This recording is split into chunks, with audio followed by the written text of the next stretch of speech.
new instrument. It's a new instrument design that was developed specifically for deployment in shallow water where we're sharing the ocean with fishermen, especially the bottom trawlers who are trawling for shrimp and fish on the seafloor.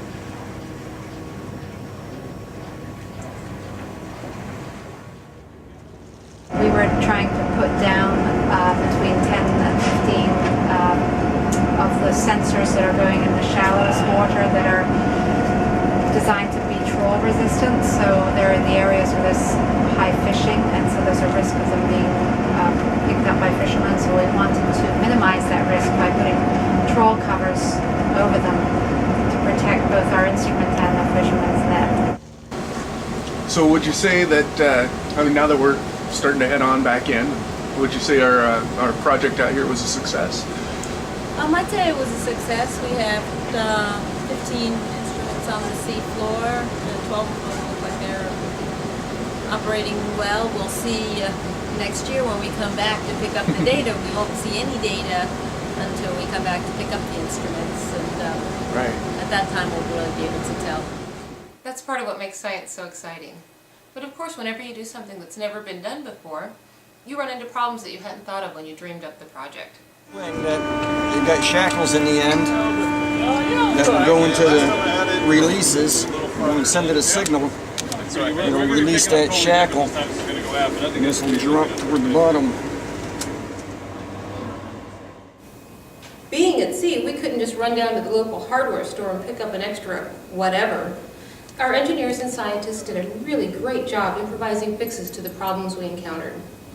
Local fishermen suggested to reduce any damage that we put something across the top here to protect the transducer and the burn wire. If the net gets dragged over it, the front bit, instead of falling down and hitting them and hurting them, it should bounce over, land on the ropes and bounce over. An OBS is lowered to the ocean bottom on the ship's cable. When it reaches bottom, a current through the burn wire causes the wire to break and lets the seismometer and plate float to the ocean floor below the trawl-resistant mounting. Once there, the seismometer and an absolute pressure gauge begin transmitting data to the logger, where it is recorded for recovery a year later. Occasional communications with the OBS, querying whether it is level, pinging it to measure the distance to it from the ship, and telling it to release its pop-up buoy for recovery, involve an on-board sonic transponder. So there was a lot of learning on this cruise. We learned a lot in the first few days about the best way to deploy them and how to efficiently assemble them and check them out. Once the team started to get the hang of deploying these new OBSs, we were able to place up to 3 per day. And not just during the day. Our crew put in some long hours and sometimes went working right on into the night. With time and practice, we became not just a group of people from different places, but a team.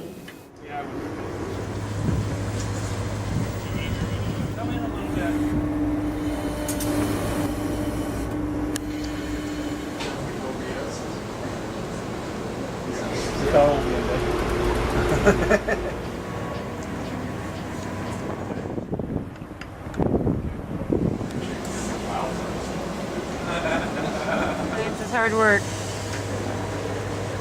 Turn that screwdriver. It's recording? Yeah.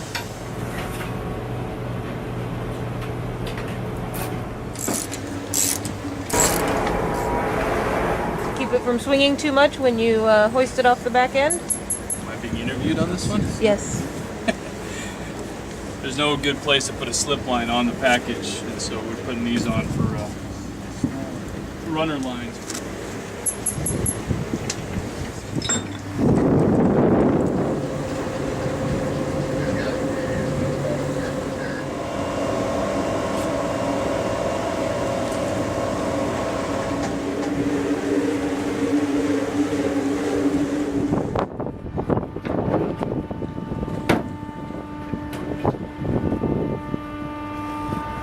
Hey, fan out!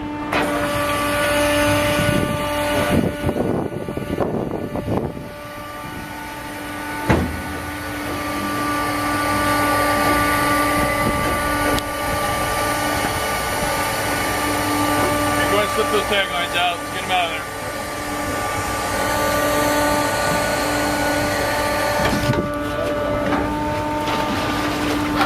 One of the important things that you've probably noticed being here at sea is that the going to sea experience, conducting fieldwork like this is really a team effort, and everybody has a critical role to play, and everybody in this cruise has really stepped up to the challenges involved, and we've had a terrific team, both the science party and on the crew. It's been a great collaboration. So.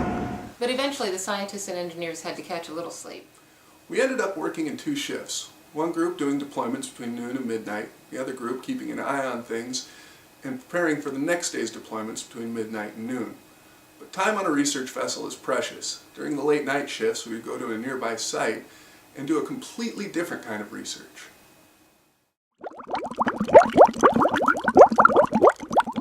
Oh yes, well, being at sea, ship time is very valuable, and I hate to waste a minute of it, so the ocean bottom seismometer engineers can only work for about 16 hours a day, and then they need to catch a few hours sleep. So during those 8 hours, those of us on the night watch that we got to experience, we're monitoring bubbles coming out of a methane vent on the shelf, and we use the shipboard 4 kilohertz and 12 kilohertz echo sounders to image these bubble plumes. It's something we've done in deeper water off of Oregon a few years ago, and it provides us a unique perspective, the ability to see how the intensity of the bubble plumes changes with time using equipment that is on the ship, and we get some really nice reconnaissance data to better understand the temporal variability of these methane vents.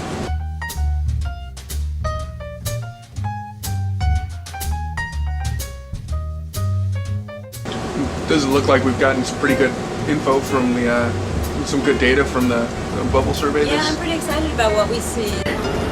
Oh, I've never seen bubbles on 4 kilohertz. Yeah.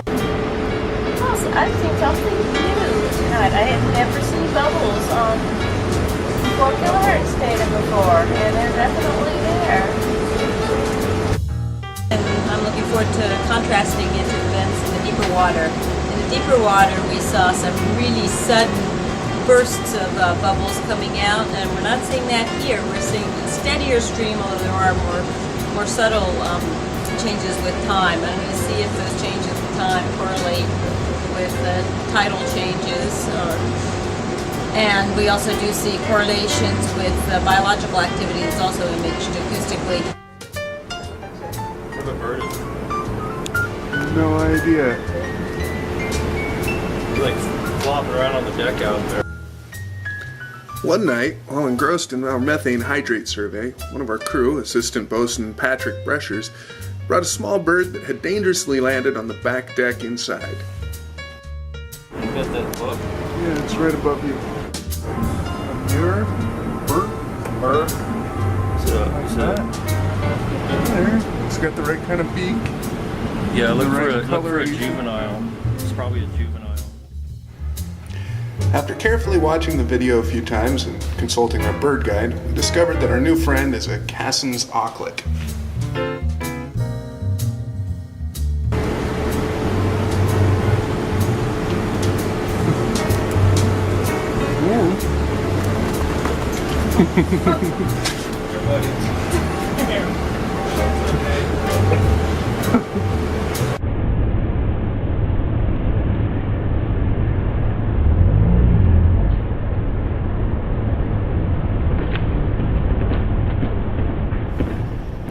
After trying to make its escape, we decided it was in good shape, and Patrick released it back into its ocean home. Once we identified our visitor, we got back to work. The ship continued to make passes over the methane vent, and our equipment continued to take soundings of the ocean floor, searching for more bubbles. Around 6 a.m., the sun began to rise, and it was time to go out to our next OBS deployment.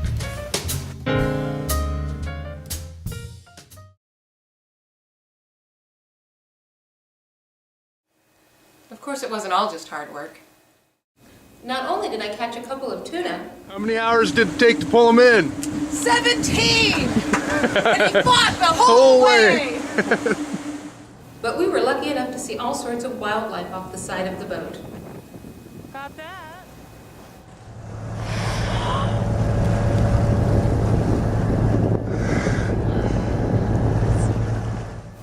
We saw whales almost every day. Really? Oh, nice.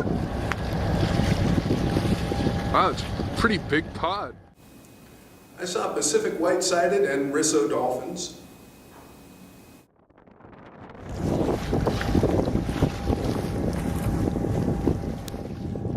Yeah.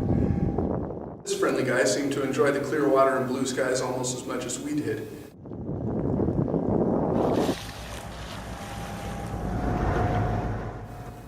One day I saw a blue shark swimming alongside the boat.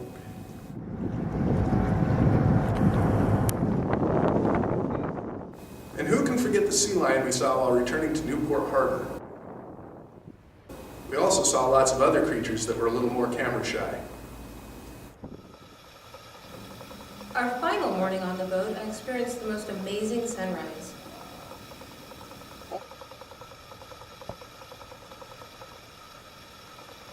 All too soon, our seismometers were securely deposited on the ocean floor and we began our journey home.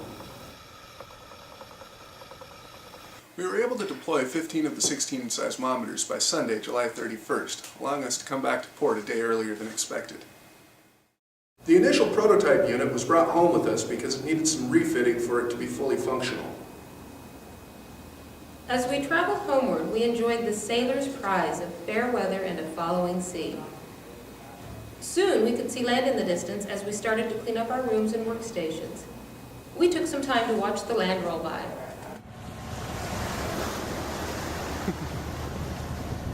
Try not to step on you.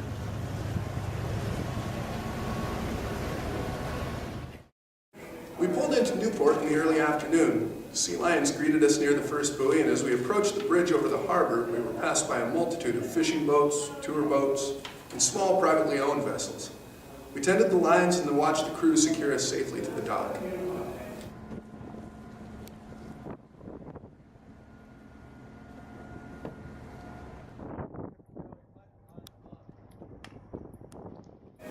As we said our goodbyes, a kind of sweet sadness set in. It was great to be back home and back on dry land, but we would miss the ocean and the friends we had made on our journey.